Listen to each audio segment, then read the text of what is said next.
One, go. Good evening, and welcome to my new show, Around New Britain with Mayor Stewart, a show that updates you on the issues and the people of the city of New Britain. A big thank you to Nutmeg Television for this opportunity and assistance in providing the public with these shows. These shows will also be posted on YouTube. I made a commitment to the residents of New Britain when I was first elected in November of 2013 to make government transparent, accessible, and easy for the people that I serve. This show is another step in opening government to everyone in our community. My office is always open to the people, and especially those that are seeking solutions to the problems that face them daily. While we may not be able to fix all of your problems, we will certainly point everyone in the right direction so that they may get the answers they seek to their questions. I do this in my office by email, phone, through Twitter, Facebook, any social media, our city website, or even in person once a month through my monthly open office hours. This show will also highlight the many programs and people that can have a significant impact on the New Britain community, from former mayors to department heads to large developers looking to change our city in a positive way. I'm looking to provide the people of New Britain with the information that is relevant to your everyday lives as hardworking taxpayers of a community that is truly making a comeback. So I have two guests here with me this evening, and I thought it fitting for this time of year to have my acting finance director, Rebecca Salerni, and my vice chairman of the board in finance and taxation, Mark DeGrandis. We're going to talk tonight about the city budget process and give a better understanding of how the budget works. I'd also like to take a few moments to explain my proposal for the city budget, which I came out with last evening at our council meeting. Because it's important that from the Board of Education to Parks and Recreation, it's our responsibility to look at all the departments and try to assess where we are, how we can make some differences, and how things are run financially. So let me introduce you to Becky and Mark and welcome them to the show. Thanks for being on with me this evening. I want you to talk to us a little bit about how the budget process works. I know that it can be a little intimidating to some. It's very hard to understand. So I'll let Becky start with how that process actually begins. We actually begin the budget in early December. There's 4 steps to the budget process. The first step is the department head process, where the department heads compile their budgets and give them to finance, and then we compile them and we submit it to the Board of Finance. The mayor and the finance department actually does it for the mayor's office. And we submit it to the Board of Finance, and the Board of Finance has a couple months to prepare, and basically what they do is go through every line item and make cuts where they see fitting. And then the third step is where the Board of Finance in mid-March transmits the budget, their budget, to the mayor's office. And then the final step, which happened on yesterday, on April 9th, Right. is when the mayor transmits her budget to the Common Council. Correct. So the Board of Finances consisted of 6 people, and Mark is my choice as our vice chairman. Lucky guy. Yeah, thanks. And they have quite the process, quite the arduous task of taking the proposals from the department heads of City Hall, going through them line item by line item, each individual amount, and determining whether or not they can make cuts or sometimes increase them, but that's not a situation that we're facing right now in New Britain. So I'll let Mark talk about the process and the long meetings that you have to go through and everything. So if you want to talk about First, that. thanks for having me here to talk about this. I appreciate it. But yes, Becky indicated the first process is really the department heads put together their request, what they need for the budget, and once we get our hands on it, Their wish list. Yeah, their wish list, exactly, of all their increases. And when we originally got that, there were huge increases, and if we let it pass as it was, there would be the mill rate would jump, would basically skyrocket. So we go through it and look at what we can cut and where we can cut. But with that said, some of the things that we can do, we're really limited in our scope. We can't, we can eliminate Right. open positions that are unfilled, Right. but we can't Actually cut people's jobs. Exactly. Yeah. We can't negotiate with unions, cut jobs, cut rates, do Right. anything like that. But we You went also through- can't increase taxes or raise fees, so no, you're we can't do that extremely either. limited We're in your very scope. limited. Yes. But we did go through and line item by line item through, from January to March until we presented you with our final budget, and made all the cuts that we possibly could. Could you give me an example of some things that you did cut? Basically everything. The original request from the Board of Education is one. We decided that we couldn't make an increase there this year. Sure. And so that was one of the areas that we did make a cut. But I mean, we looked at everything, literally every line item, and if it didn't make sense to us, or if we had more questions, we asked more questions. Yep. But we cut every line item that we possibly could, and we were as aggressive as we could be with the budget. And for those of you watching at home, what happens during that process is the department heads go in to meet with the Board of Finance. They have their scheduled meetings, and they sit with them and deliberate for hours, late nights, and talk about, to basically justify why they would like the increases that they, or why to maintain some of the services that they maintain in those departments. There's long process of checks and balances that goes on through this whole process. And once the Board of Finance was done, do you want to talk to me about the final product that you brought to me and what that looked like? Yeah, the final product, basically, we went through the budget line item by line item, and then Becky's team in the finance department took all of our information after we made changes, put together a budget for the mayor to see, and we also put together a transmittal letter with anything that we thought could help, things that maybe we weren't able to do with the budget, but ideas to help save money or raise revenues in the city. And we presented the mayor with that, and the transmittal letter, as well as our budget with the cuts and changes. And there were a lot of good suggestions in there on how... I'm glad you think so. Thanks. You guys did a very great job on that, on how you could save additional monies that just weren't within your scope on the Board of Finance and Taxation to be able to do. And I did take a lot of those things into account and put them in my budget, so thanks. But I think what made it most difficult for the Board of Finance, and also for myself going through this process, and definitely for Becky, is what we're looking at projected out. So, we're looking at a projected $33 million deficit for the next year. So when we talk about the budget, what we're talking about is not this year, not 2014, what we're currently in. We're talking about starting July 1st of 2014 until June 30th of 2015. I know that can get confusing. Fiscal years, if you hear FY14 and FY15, that's what it means. It starts July 1, 2014 and ends June 30th, 2015. So we're looking at an estimated $33 million deficit based off of the budget that the Board of Finance brought to my table. So when I got that, I went through and did the same process.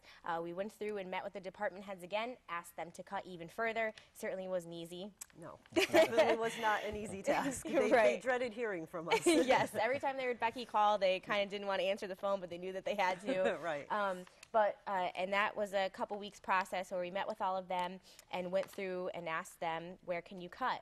And it's definitely not easy for a manager, I'm sure, to come to you and say, hey, well, I can cut this employee. Right. It's very difficult. I mean, people really become attached to their employees, and certainly it's the department head's job to advocate for their department. Absolutely. So for them to be even discussing with me any cuts that they could make is a tough task. It's definitely very difficult, but we did something a little different this time too with the budget process, and in that I wanted to include everybody. And so even though it has goes through the Board of Finance, goes from the department heads to the Board of Finance to me, I wanted to also involve the employees, the union presidents, and make the employees feel comfortable with making suggestions to me on how they think that this can help. It's certainly not a secret that the city of New Britain is in some dire financial times. And if you look at other cities and towns across the state that are going through many of the same issues, like Waterbury and Bridgeport and New London, I truly feel that they just gave up. They weren't willing to make the tough decisions to be able to get the city back on solid financial ground. I want to make sure that everyone had a part in that process, and that's what we did. We met with all the union presidents. I did an employee suggestion box where I gave employees the opportunity to anonymously write notes to me, but it ended up working out great because there were some great things in there that I didn't know about. And you can't make these decisions in a vacuum. No. You've got to take advice from those that are in the fields, that understand what's going on, and I'm sure Mark can tell you that that's interesting hearing from the department heads and the people who are in the field. But I don't know everything, and it's important to acknowledge that in this process. But I do want to ask Becky, so what was the city budget total for this year, and in my budget, what is it for the total city budget for FY14 Yes. is $237 million. Right. Your budget is $216 million. That's And a huge, huge cut. Yeah, and I got it. Of course, I have to drive that point home because, but you know, the Board of Finance setting the stage for really making those initial cuts, and I was glad to be able to take the Board of Finance's budget as something to work from, and then build on top of that. I'm pretty sure we had this debate. Do you remember a time when the city cut its budget? I don't. Yeah, we were asking that too, but it's the decisions like that have to be made, and to cut it by, you know, $16 million, $16 million it's a feat. But even on top of that, and it pains me to say, on top of making that $16 million in cuts, facing the $33 million deficit, we still had to raise taxes in order to make that work. And it's certainly not something that I'm proud to say, but I really do believe that it's something that needed to be done in order to get our city back on stable ground. Becky, how long have you been with the city for? I've been with the city for 16 years. Have you ever seen it this bad? No, I can't say that I have. Right. But I really truly think that it takes people in leadership positions like Mark on the Board of Finance, and you know, people that are willing to tell people not necessarily what they want to hear, but acknowledge the things that have to be done. And I said a couple times in the newspaper, if you've read the articles, that this is the bitter medicine that New Britain needs to get better. I said, City Hall has the flu, and this is what we need to get ourselves on a better track. So underneath the budget, how much will my proposed budget, how much will the average taxpayer pay? The average taxpayer is going. It's about $670 annually increase. $56 something Well, a month. yeah. I mean, the average would be $6,700 a year. So Yeah, and that's on an average house assessed at $140,000. approximately, yes. Approximately $140,000. So I think that it's it's definitely a bitter.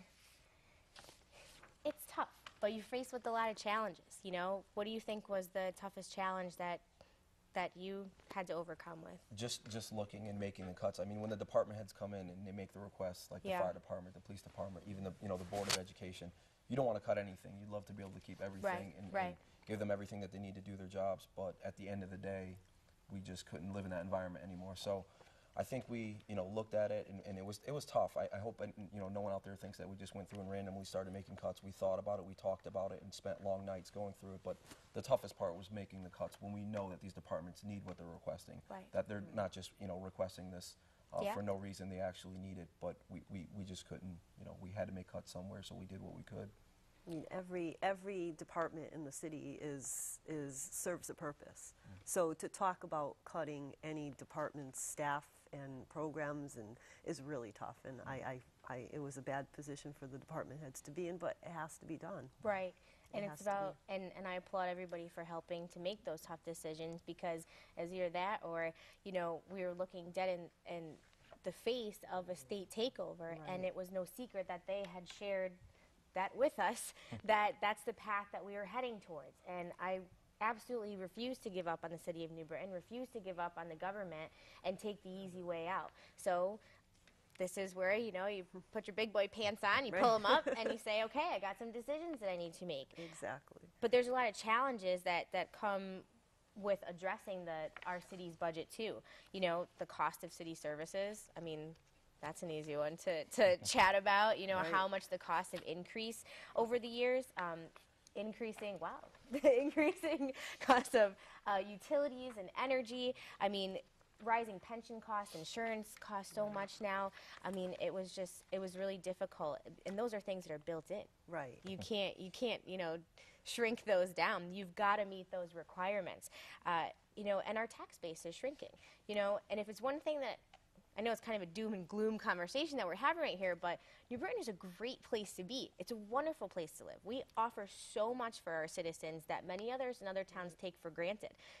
We pick up your trash. We pick up your leaves. Those things that other communities have to pay for, I didn't pull those out of the budget. It would have been very easy to.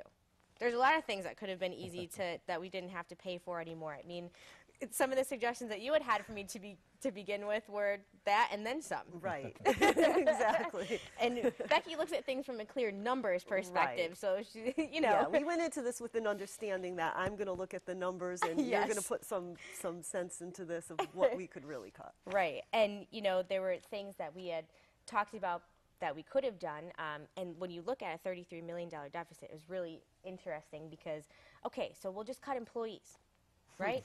That's what the person thinks. Good luck. The taxpayer thinks, we'll just cut $33 million worth of employees. You can't do that. No. Absolutely you can't do that. I would never want to do that because $33 million of employees in New Britain, we employ about 580, 590. $33 million worth of employees would be 507 employees. So we'd have 60 people left to run a city government that provides for 73,000 people. We'd be taking turns collecting taxes and mowing the lawn. We would. We'd be taking turns at those things, you know. And those were things that I just weren't.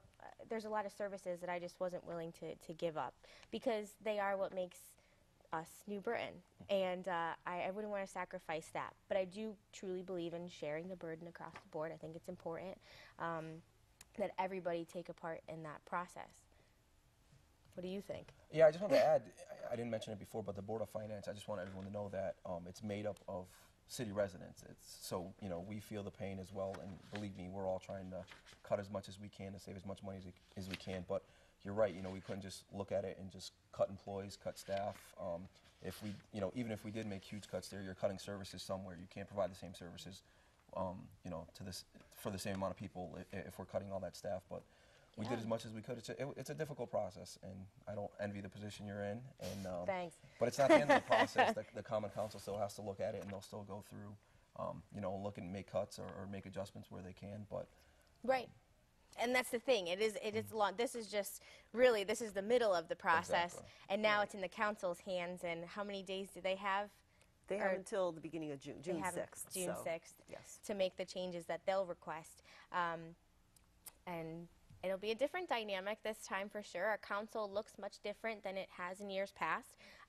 We have 6 Republicans, the rest are Democrats, so I think that there may be some more interesting dialogue going on between us, which I truly hope for. I know it's been a little bit lacking in the past, but everybody's making such a great effort to get along and work together, and I think that speaks leaps and bounds for what the future of our city can hold. And that makes me not excited to do this, but at least it makes it a little bit more comforting, you know, through the process to know that you've got good people to work with. And that makes anybody's job easier when they're willing to work with you. I think that, you know, it's definitely not, I can't say this enough, it's just not easy. It's just not easy. It's tough. You don't want to be the bad guy in the room. I mean, how do you feel about coming out with a Board of Finance budget that raised taxes? It's great. I mean, and even since we came out with it, people have asked, you know, why are taxes going up? And we've had to explain that just we're so limited in our scope and our powers, what we can really cut. But believe me, we spent a lot of time doing it, and we tried to do as much as we could. But the good thing for you, or for the city even, is that I think the Common Council realizes with the issues that we're having this fiscal year, how bad it is, and they're finally looking at it in reality and saying we have to make some changes, and I think they get it. I think they finally get it. Like you said, that the makeup of the council has changed, and I think the big deficit we're in this year from the budget from years past is just driving home the point that we've got to do something, and I think you know, your budget really addresses that and is a huge step in the right direction compared to where we've come from. So Thanks. You know, and as we're going through the process, as Becky drives that point home to me as we're going through everything, you know, you can't you can't put money into areas that just won't come to fruition. Right. And that's the problem that we had over the last 2 years. If you want to, they've got to be realistic. Right. You know, what we were looking at was a budget that had fines and fees up in the millions of dollars of ranges that would never come to fruition. We would never collect $2 million on parking garages when historically we've only collected $500,000. So I kind of brought all of those fees and fines back down to reality and increased them all as well. And we still weren't even anywhere close to what was budgeted for. And when you have, you know, kind of gimmicky budgeting, that's how you end up in the position that you're in. So I think honesty's probably the best policy when you're making a budget. Right. Well, I have to say, Mayor, that all the department heads and the unions and everybody worked well with you. Yeah. And you did really good of getting the flow of conversation and the meetings going, and that's what's key. Yeah. You can't, like you said, you can't do it in a vacuum. Right. Well, it's tough too because it's kind of like you're treading water that no one ever really Right. walked on before. So you Right. go into that room and you don't really know what to think. Like, okay, are they going to want to work with me or are they going to tell me, hey, you're full of it? Yeah, you know? right. But everybody having such a great attitude is what made it so possible. And it makes me confident that we're going to get us out of the situation that we're in. I know we're going to get out of the situation that we're in. It's not going to be pretty. Not everyone's going to like it. Totally understand that. And I'm ready to take the heat for that. I am completely ready. But I believe that that's what a good leader does. They'll take the heat, even if the problem is not mine that I created. I'm gonna fix it. And if I don't get reelected because of it, so be it. At least I know that I did the right thing, and I think that I can go to sleep at night knowing that when it comes to the city of New Britain's finances, that I put them on a better path to the future.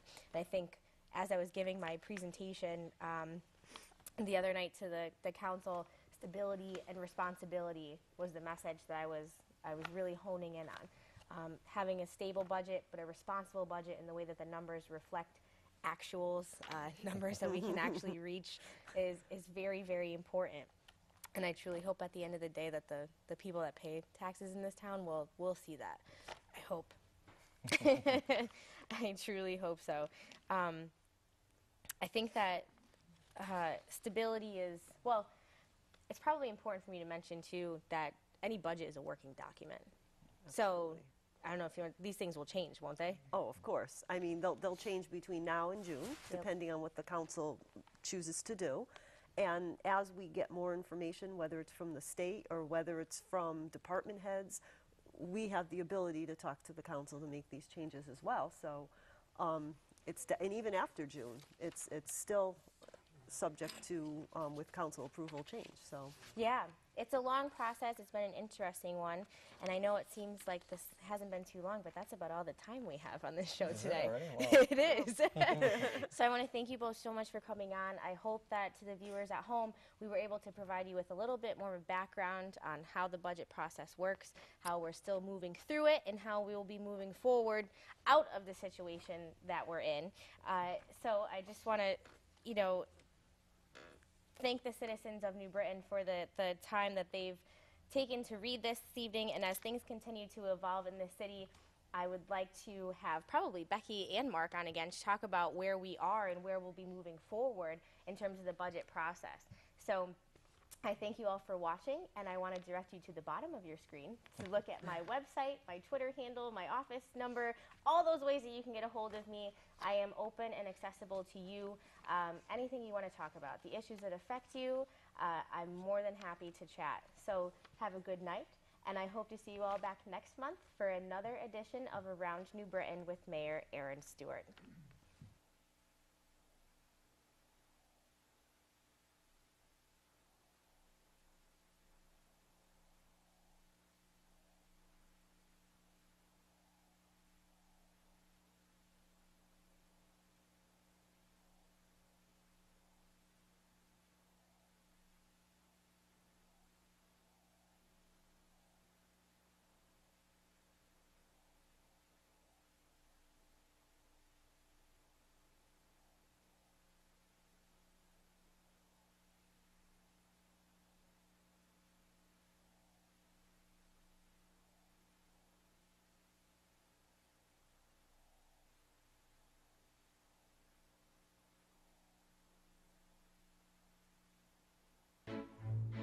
Hello, I'm Maureen Hazley Jones, the English lady. You've probably heard